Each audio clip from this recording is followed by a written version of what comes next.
Shalom Specialty Flowers here in Alaska, and this is my second year cut flower gardening, and this video is about 10 things I'm doing different to improve my garden and my growing conditions here in the unique environment Alaska poses. The first thing that I am doing different this year is I am designating 2 4-foot by 25-foot garden beds to have low tunnels over them, and I'm going to make my low tunnels using this 4-foot wide hoop bender by Johnny's Selected Seeds.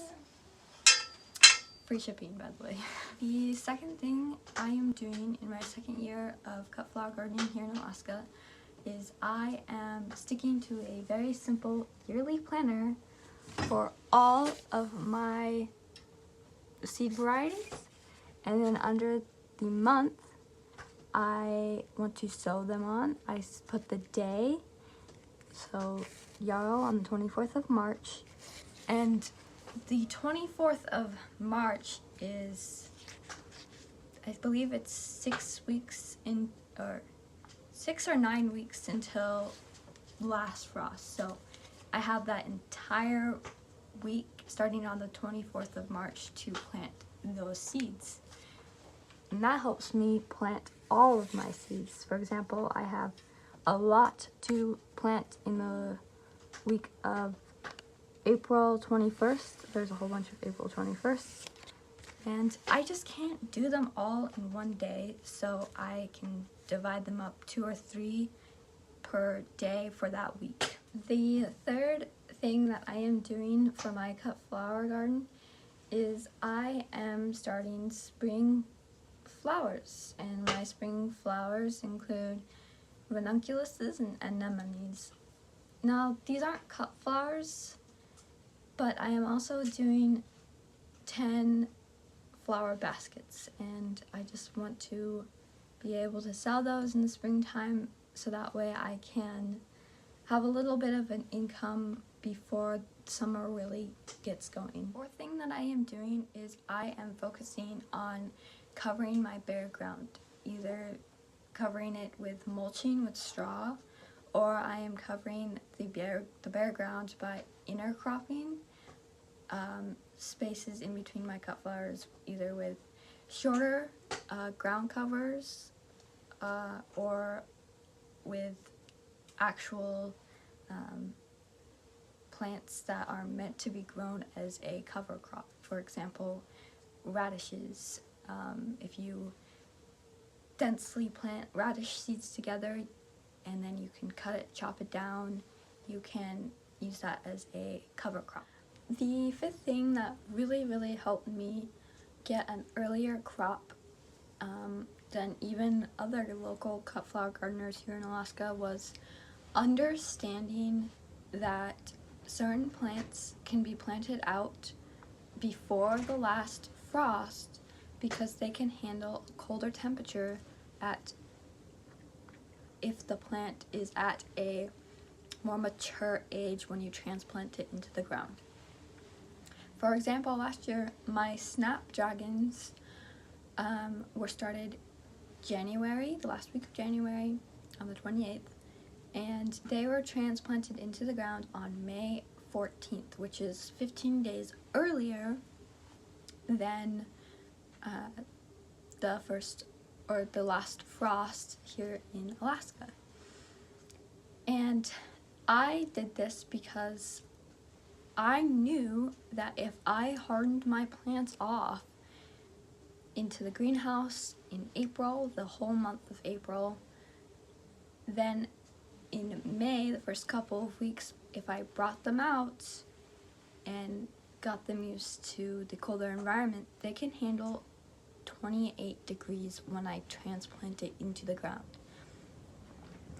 They even handled 28 degrees just in plastic solo cups above the ground, and that was kind of unbelievable. I kind of thought they might die and I was going to waste all my time, but since I planted my snapdragons so early on and just potted them up as they grew, I was able to do this because they were mature enough to be transplanted into the ground, and they really just took off and I was able to get flowers the first week of July and the second week of July in 2024. The sixth thing that I am doing this year is I already kind of did it, I got flower seeds that grow here naturally by understanding the different cultivars that come from wildflower strands. There is a columbine that I'm growing this year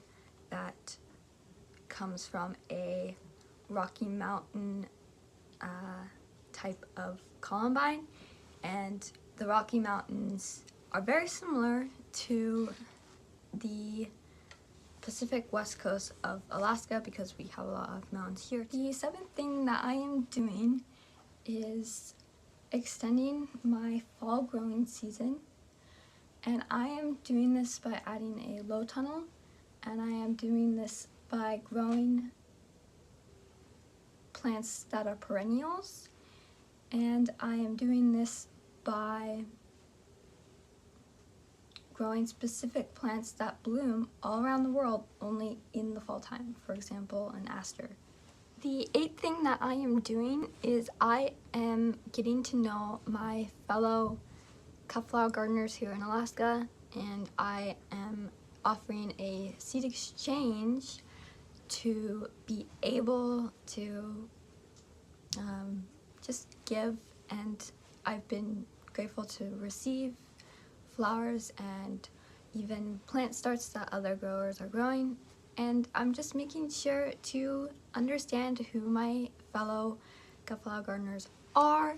I want to build a relationship with them and a friendship with them, because who doesn't love sharing in flowers? The ninth thing that I am focusing my energy and time on this year is to make my flower stand out of a old rinkety-dinkety truck that is in our yard anyways and needs a place to be, so why not turn it to my flower stand and place it down at the bottom. The 10th and possibly the most exciting thing I am doing this year is I am studying microclimates and how flowers react in different microclimates, so that I can utilize the Alaskan microclimates to grow better flowers and more variety, because the amount of flower grows up here is very small. I don't want to stick to just peonies, and even tulips up here are difficult to grow because of their bloom time and the way that the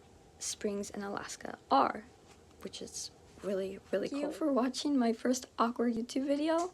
I hope it was informative, and I hope you take any inspirational ideas that you got from this video and implement it into your own environment, I don't know what that means. Anyways, bye.